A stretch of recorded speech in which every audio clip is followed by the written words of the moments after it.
Welcome to the Cycles of Radiance podcast, a weekly conversation tailored for Gen X Black women and women of color who balance faith, family, friendship, career, and love. Through storytelling and laughter, we embrace the triumphs, challenges, and aspirations experienced by women of color. Your hosts, Joanna Kemper, Dana Middleton, and Stacey Givens, are faith-filled entrepreneurial women who are redefining success on our journey towards well-being. Find us on Instagram at Cycles of Radiance.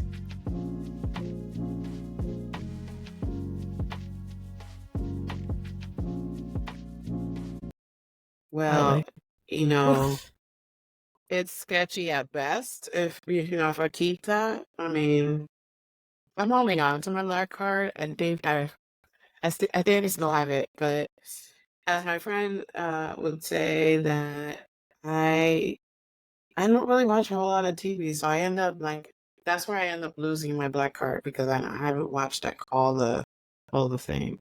Oh, the cult classic. There are some that are just required. It's like required reading in undergrad. Like there is a syllabus to be black.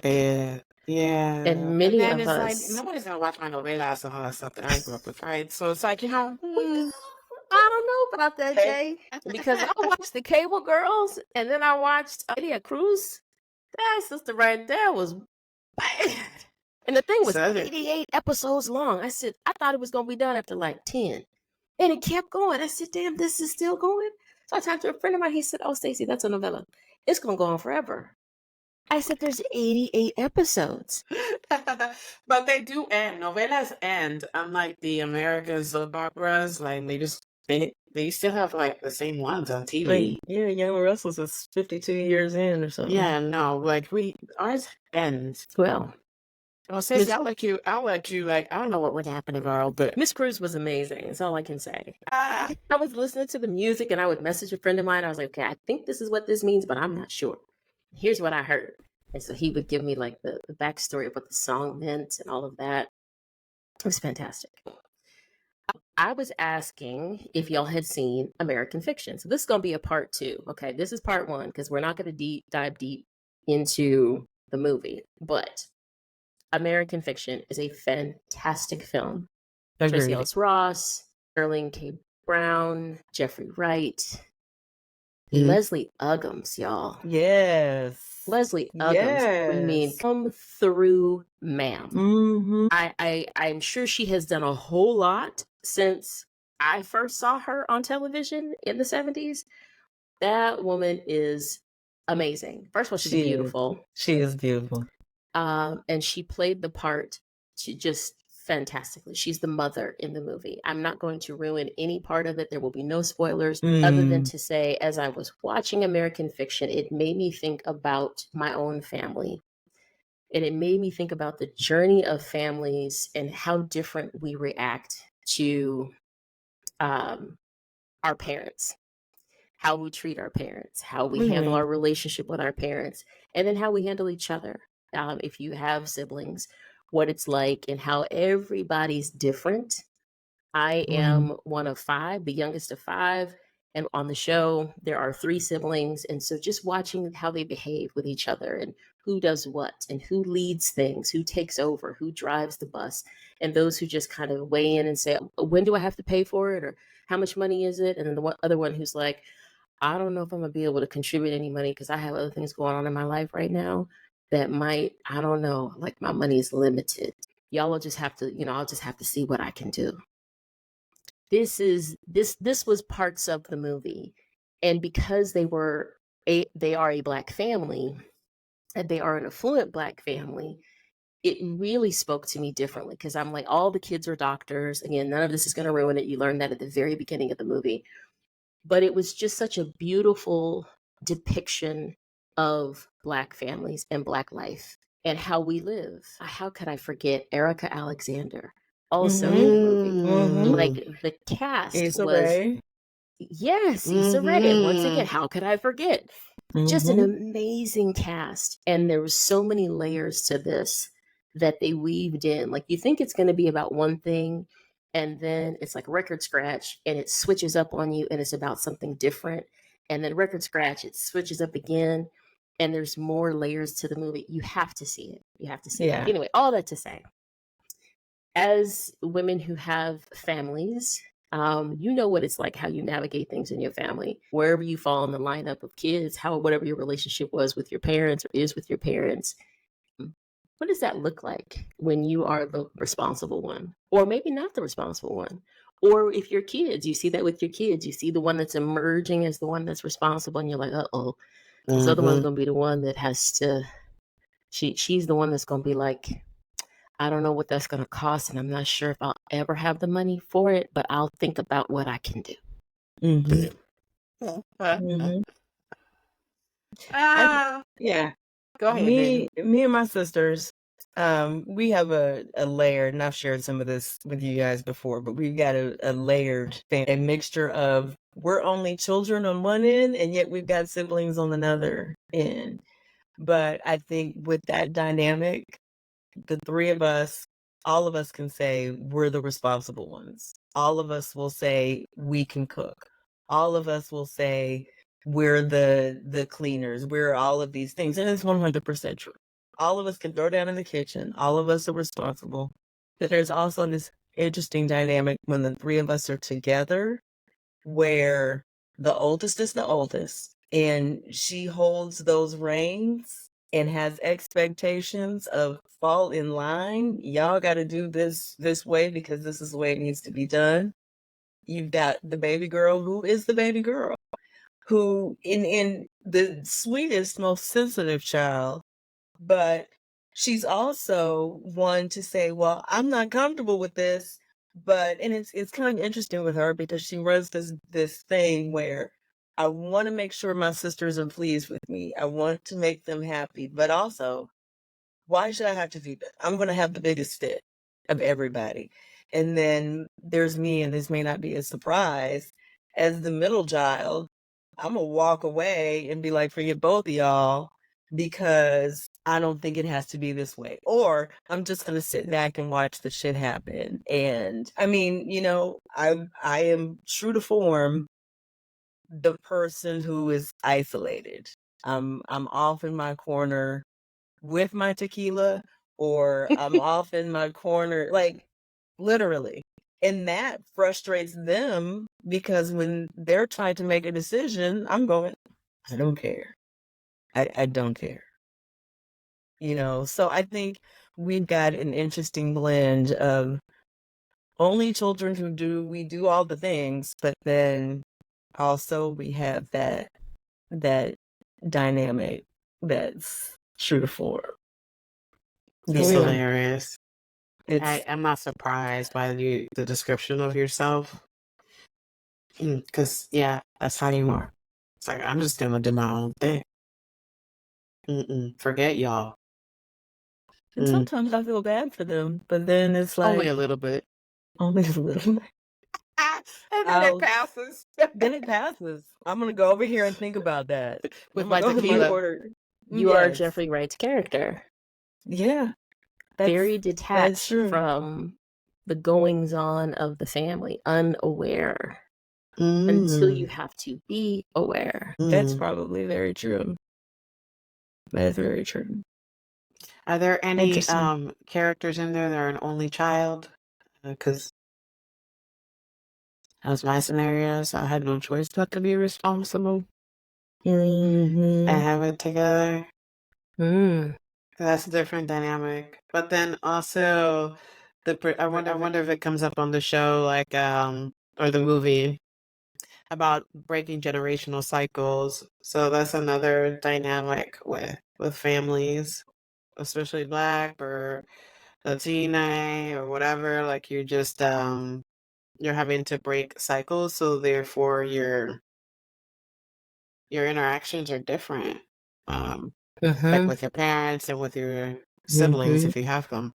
Mhm. There's more of a revelation among the family, and again, you can kind of see what happens when it's like that happened, and the siblings are like, "Yes, where were you?" Right. Oops. as those, because again, like things happen in families and cycles happen and cycles need to be broken. And when things start to recur and other members of the family are like, yeah, that's a thing. And other people are sitting there like, I didn't even know that I never knew. And they look at the other sibling like, did you know? Yeah, I did. Yeah.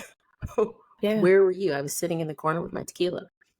I was, my thing was I was at the movie with my friends. Like, when did this occur? You know what I mean? So it's interesting though. But that's why I asked Jay, like, even as an only child, as a parent, as a mom with kids, what do you see? Like as they're developing, like, do you see one that is naturally emerging as this the one that's going to take care of us? Or it's I'm not quite sure yet. I'm just curious. Yeah, I do see it already. That one is leaning towards being more responsible. She has a higher like self-accountability versus the other child. And so helping her balance that already, because it can tip over, right? You can very easily almost be too responsible, too whatever. And I'm like, at your age, you can still take some risks. You can make the mistakes. Well, you always can. You know what I mean? I think we need to change that mindset in our society. But you can make a mistake. You figure it out. You can try a lot of different things. Like, you don't need to have it all together. And so, like, removing a little bit of that pressure. But that's why I asked a little bit about, only child and multiple siblings, because in being an only child, I didn't have a sibling that I could even consider shouldering the load with. It was me and that's it, right? So even the caretaking of your parents once they're older or anything like that, it falls on your end. But then also I was thinking when you were saying about some of the siblings not being aware or not being fully engaged, it made me think of generational cycles. Like sometimes we're actively choosing to distance ourselves because of toxicity, negativity, dysfunction, or whatever. And so some siblings may still be engaged and still trying to fix things.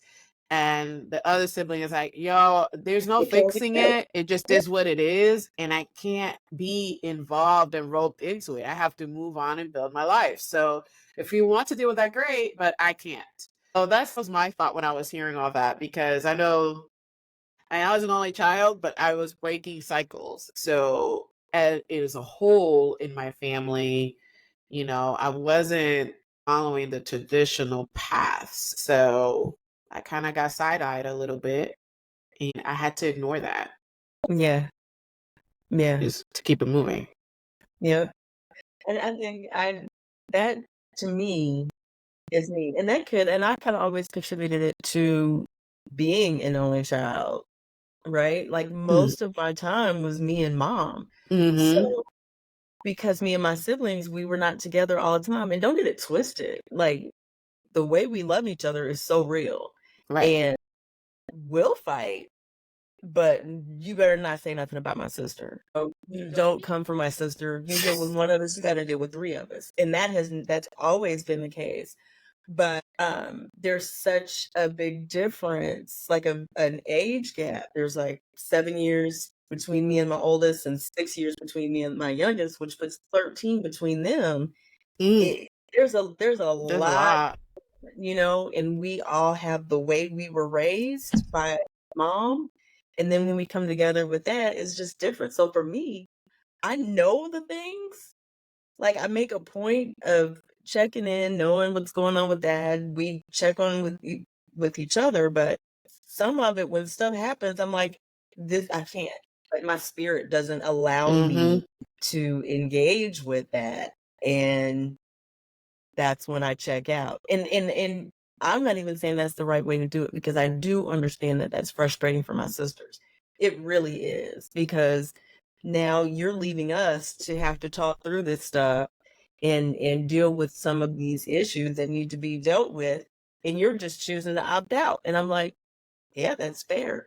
But Mm-hmm. when you're done, come get me. You know what I mean? Like I Mm-hmm. just don't feel like there's anything that I can do about it. It is what it is. I love you. You know, let's keep the party going. When y'all ready to play cards and dominoes, come get me. But while this stuff is going on, I'm gonna be over you- here in the corner with my tequila. yeah, that's This is an episode that I will ask my sisters to listen to. And I will be like, please pay attention to the segment where D Sharp is talking about how she has checked out. It puts a strain on the relationship for sure, but it also puts a strain on me as a person. And you talked about it, Jay, about being when things are toxic, like when we're talking about past trauma, when we're reliving these things. Mm-hmm. I don't want to hear that. I am a problem solver by nature.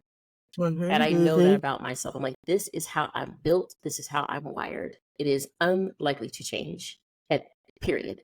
So Right. when I'm presented with a set of issues, my immediate, not even just natural, but my immediate inclination is to categorize, prioritize, and begin to solve. I'm not interested in just incessant processing. I am not interested in let's just discuss it. That is not useful to me. There are other Mhm. people you can discuss it with and you can process it with. When I'm engaged in the conversation, I'm ready to start setting forth some action plans and some solutions.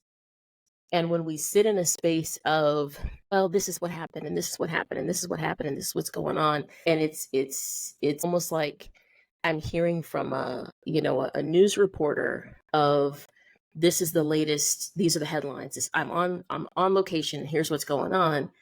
The news reporter brings the news, right? They're not the person who's solving what's happening. They're just telling you about it. And one of my sisters, she keeps her finger on the pulse with things that are happening. And I think the intention is I'm telling you because I need you to take action. But the way it comes across to me is I am just reporting the news. And so I disengage because I'm like, are we taking action on this? Is this a problem or is this a story? Because I need to know. That has to be clear to me. Otherwise, I'm going to treat what you say to me as a problem to be solved. It is a very, dare I say, masculine type of characteristic. That's what men typically do, right? Yeah. Men will, Yep. they only going to engage you so long before they're like, all right, we're going to talk about this for about an hour. Right. Now it's time Less for us than. to figure. Yeah, we're going to have to, I stopped listening in 5 minutes because I was already, I had 17 solutions and you were still talking. Still talking. Yep. Still And talking. so when I'm listening to the news report, my immediate response is, can we do this? How about we do this? Have we thought about this? Is this a possibility? Let's try this. They're like, But no, I I'm only still continue to- processing my feelings. Right? And I'm not good at that because I do enough of that on my own with myself. I do a lot of self-talk. I do a lot of writing. I do a lot of journaling. And so I'm already processing. And so I'm ready to solution. I've done all that work. And so plus having a therapist and all that, like listen, on all ends of this thing, I done processed the shit to death. So I am not interested in sitting and doing it again as a news report. So anyway, in back to the film, in many ways, I think that's kind of how Jeffrey Wright's character receives things. He's not really interested in processing anything. He's like, what happened? When? Huh. Okay. Well, am I needed for this? Okay. And then there's another sibling who's the one who's driving everything. Yeah, well, because this and this and this and that. And they got all the details, chapter and verse about everything that's happened. And you got another sibling who's like, well, I'm in a situation in my personal life. So if I'm needed, I need advance notice of the need before I can really assist. And then I'm not even sure that I can assist. Meanwhile, this person is cutting up in all these other ways, right? So it just, I think it's interesting, the dynamics in families, to your point about family cycles, Jay, and just when and how we engage and what that means for other people when we choose to check out. And that's the thing. The impact, yeah. And I think at any given moment, we can all play different parts, right? Because the reality is, there are times where any one of us can say, I've got this going on right now. I can't, you know? And if it were not for this situation right now, I'd be all in it, you know? And that's one of the things that I think I'll say we navigate that pretty well. It's like, hey, this right now, you got too much going on. We got you. I was that sister recently, you know, and they were like, hey, don't even worry about it. So I think at any given moment, it could be all of us. Shoot, sometimes when, even though I'm the one to check out the fastest on the right day about the right thing, it also might be the hardest to get me to be quiet. Because see, now I started talking. Now I tried not to talk. I tried to go away until it was time to deal with the solution. But you keep pulling me in. You keep talking about it. Now you want to hear from me. Now you got to be quiet. And that can go bad. So, I mean, you know, I think the situation can easily dictate how we respond to stuff. Now you're invested. Now I'm invested. And y'all know I try not to be invested. Yeah. And once you get invested, you got to start leading and telling people what to do. And they'd be like, you just came into the mix. Why are you trying to boss us around? And it's like, well, come here. So let's go. I think all these dynamics really come to a head, especially when it's the caretaking of parents. Yeah. And that's when I see all the siblings, all that tension comes to a head in those situations. And that's when you really see, like, okay, who's really going to step up and handle things? Who's going to back out? How much tolerance do people have? How much are they willing to invest emotionally, financially? Who can handle the emotional part from the parents, and who can handle the logistics part from the parent? Like I heard somebody share that story the other day. Like the parent was just having an emotional meltdown. The daughter's like, I cannot handle your emotional meltdown because I am handling all of the real estate logistics as far as selling the place and everything in it and offloading all of that. So I can't handle all of that and also handle your emotions in the process. I'm gonna need you to call my sister and have her to listen to you for all that. But then the sister is a little checked out. So, it's creating a lot more stress for that one sibling and trying to handle all of it. So that's when I see all these dynamics will play out as siblings, and any issues that they had growing up comes to a head when they're trying to handle all of this. They're like, well, you've always been blah, blah, blah. You've always done this and you've never done that. And that's when all of this. So it's like, it's taking care of the parents and all of that, and also trying to repair and navigate all of the issues that piled up between them through the years. So it just exacerbates the situation. Truth. Absolutely true. And I one of the things I think about with what you just said is folks with kids.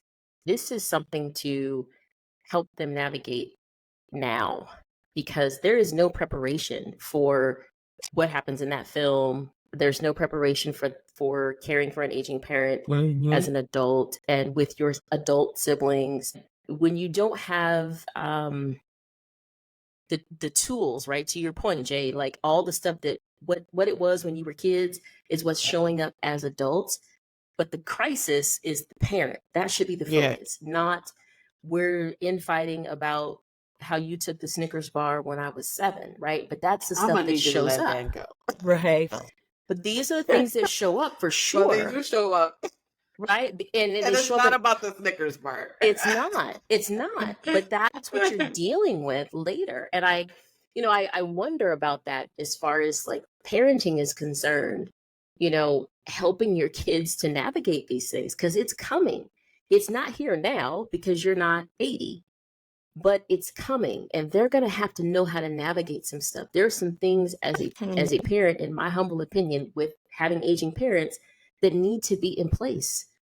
Otherwise, you're leaving your adult kids to deal with a lot of stuff, and they may not have the tools, particularly if they've not been prepared to have those tools. No more is Yeah. there a book on being a great kid or a book on being a caregiver for your parent. There's no book on that any more than there's a book on parenting, right? Which is what I hear a lot of times from parents. Well, there's no book on this. We're learning as we go. The same thing is true for those of us who don't have kids and we're trying to take care of an aging parent. There's no books. You're trying to piece together how to do this while you're navigating, I'm just going to say, systemic issues in your family of how y'all get along or don't get along. And I'm like, some of that stuff, I think parents just they'll grow out of it. That's something that they used to do. They'll just grow out of that. It'll be fine when they get older. And it's not fine. And now they have to take care of you. Yeah, I think a few thoughts come to mind when you share that.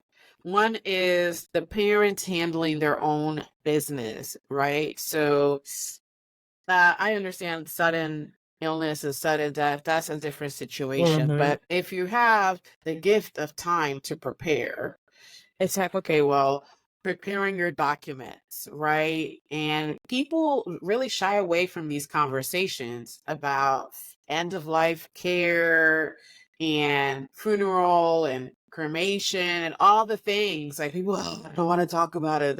It's like, well, we need to have these conversations. My mom and I actually discussed this when she was ill because it was a possibility. And so we talked about what she wanted for end of care, for end of life, for what she wanted that to look like. And so that comfort was embedded there. My husband and I have had these conversations now. So we are both aligned. Like, what do we want to do here? And what documents need to be in place so that it's already in writing. So it's not something that the kids are having to discuss and decide upon and argue upon. It's like, no, this is already in writing. The person doesn't want, resuscitation or NDR, whatever they call it, or DNR, I think. And so it's like, okay, yeah, the kids don't have to argue about that. The parent has already decided and it's already in writing, there. right? So it removes some of the stress level. Do you have savings for that, right? So funerals cost money, okay? Dying costs money. I hate to break it to you. Like, it ain't free either. Yeah. So arriving on this earth is not free. It's actually close to $10,000 if you're curious. And then leaving this earth is not free either. It's several thousands actually as well. So setting money aside for that is important so that it's not a burden to the people that are left behind trying to figure all of this out. Where do you want to be buried? Where do you want your ashes sprinkled? Like, some of this stuff is just the parents having to make these decisions and put it all in writing. And that alleviates some of that tension and discussion that siblings end up having. And then the other piece that comes to mind while raising kids is talking to them about your care once they're age appropriate.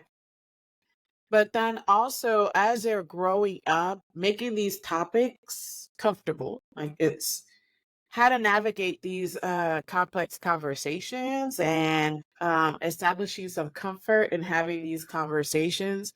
And then in that, helping them understand that they will have to work together.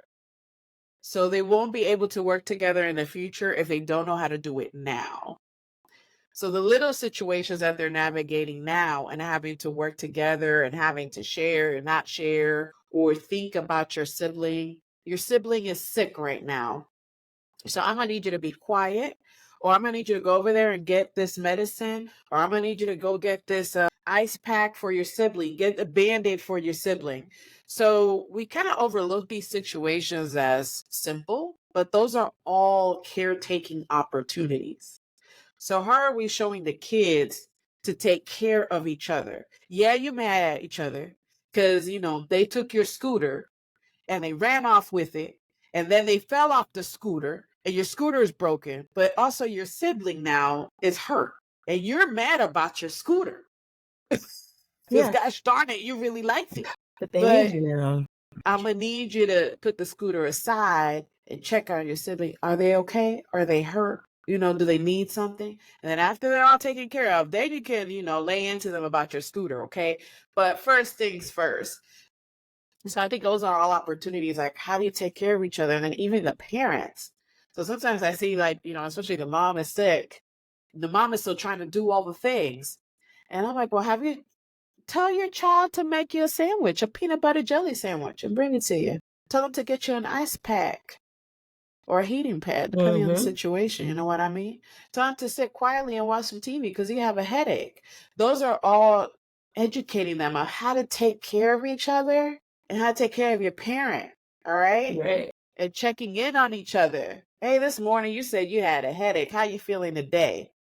So it starts young. So then when they're older, your lift is not so intense. They've Mm-hmm. been doing this all along. Like, yeah, we got to take care of each other. Even though you really pissed me off, you know, I still got to call you and be like, hey, you all right? You okay? Yeah. You know, I'm mad at you, but you okay? Exactly. You I know, love and then, how you've unpacked this because Yeah. Yeah. these are the things that are not talked about, right? They're not, mm-mm, we just expect that it'll happen over time. I think parents just mhm, expect they'll grow out of it, they'll care for Yeah. they'll care for each other, but that doesn't happen. There are Mm-mm. things that occur between siblings that are held onto. I don't care how petty it is. It mattered to that person. What you just described with the scooter, that's some stuff that will be carried into the future. They will be 36 talking about how you broke my scooter and on and on and on, and it will be a stopping point. Like, I'm still my development is arrested at the point of the broken scooter, you mhm, know. The other thing that I something you just described about what you and your husband are doing with regard to documents and preparation, you're already thinking about end of life and what the things you need and want done. The same stuff has to happen with siblings.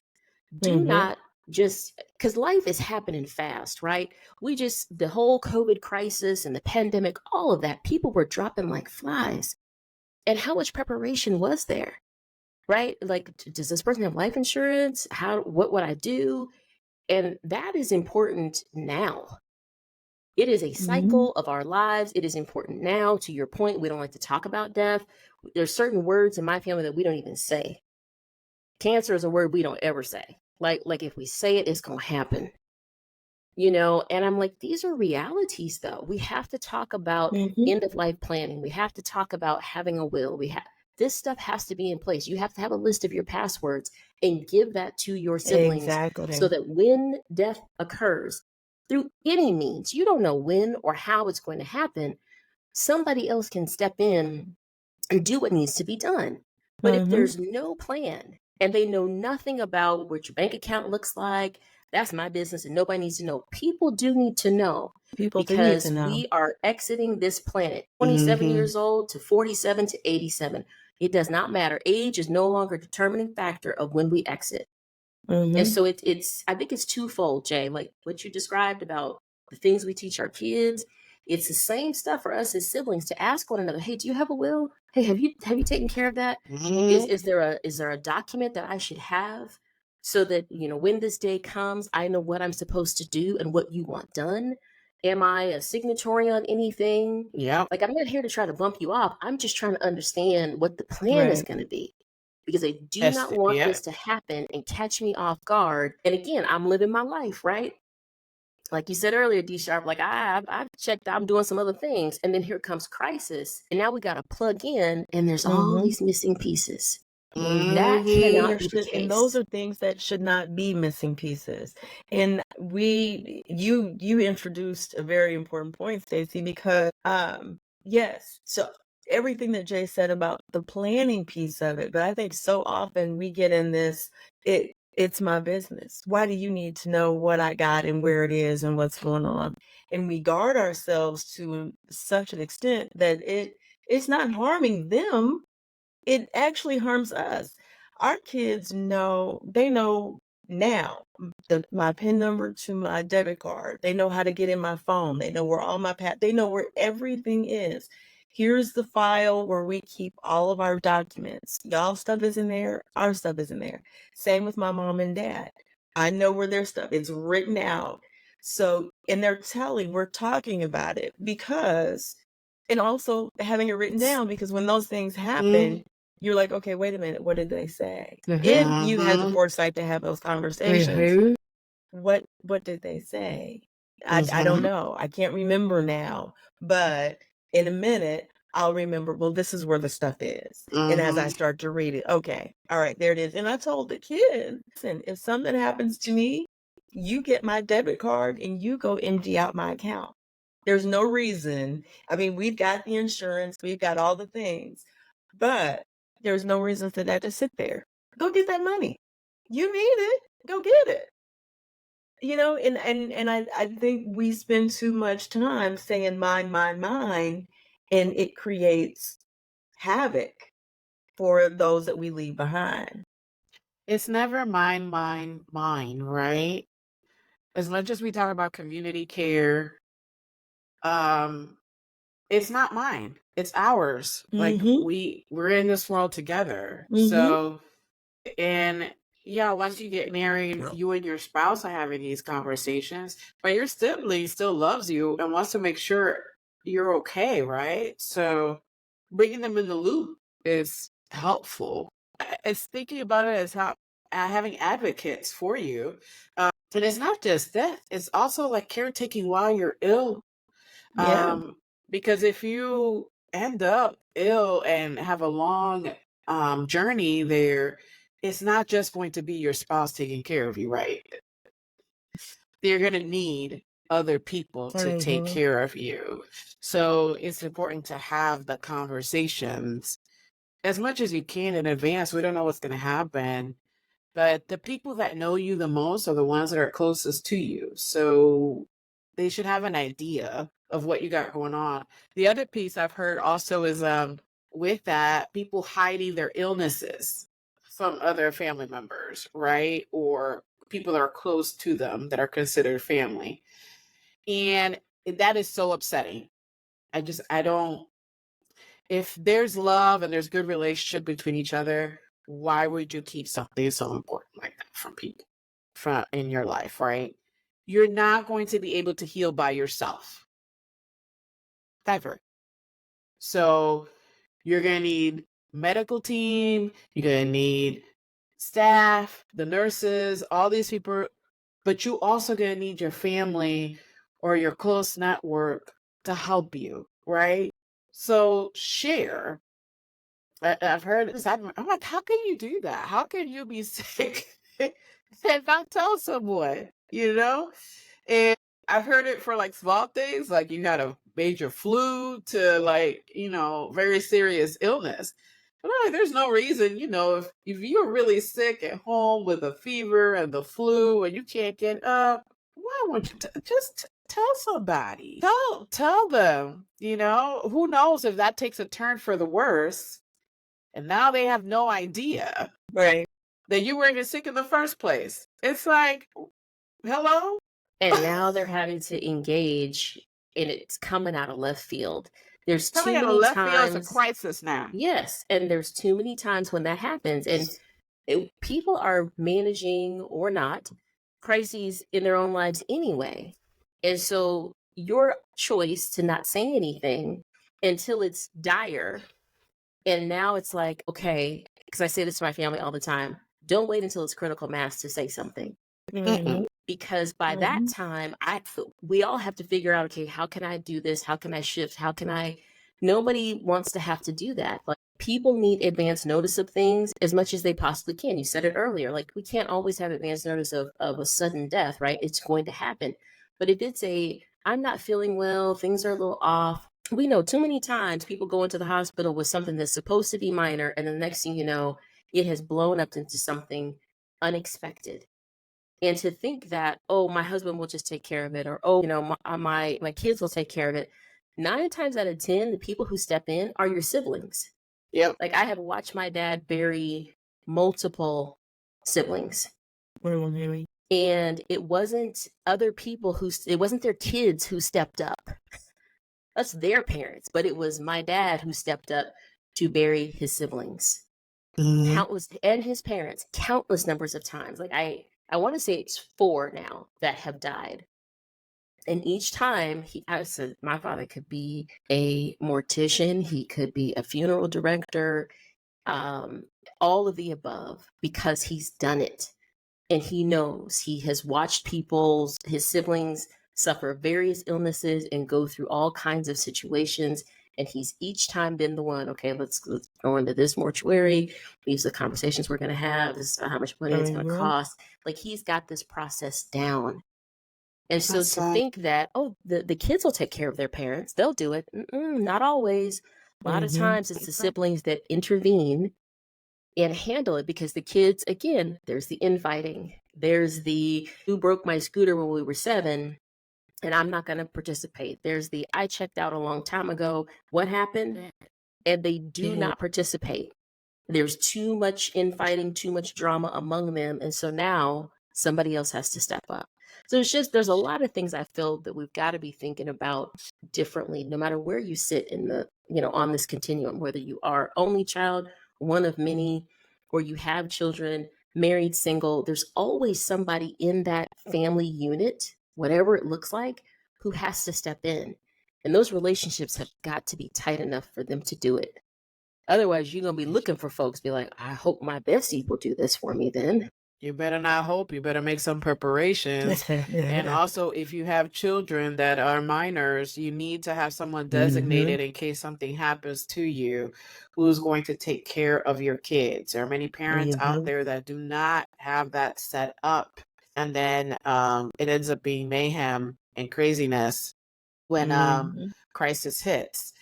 So who are the people in your network that can step in and help take care of your children if anything, God forbid, were to happen to you as the parents? There's so much there, but I think the biggest takeaway as we bring it to a close is, don't wait until the end to mend the relationships, right? Because all this is coming back to relationships that weren't mended and weren't taken care of along the way, right? So if you know that there's tension between you and your sibling or whomever, or you and your parents, or you and your parents, whatever the scenario is, just take the lead and have the conversation and try to move things forward.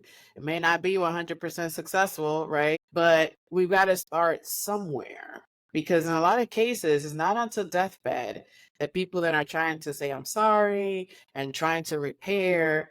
And by then, I don't want to say it's too late, but you've now missed out on the potential opportunity for you to have actually had a good relationship and actually have made some memories with this person or these people, right?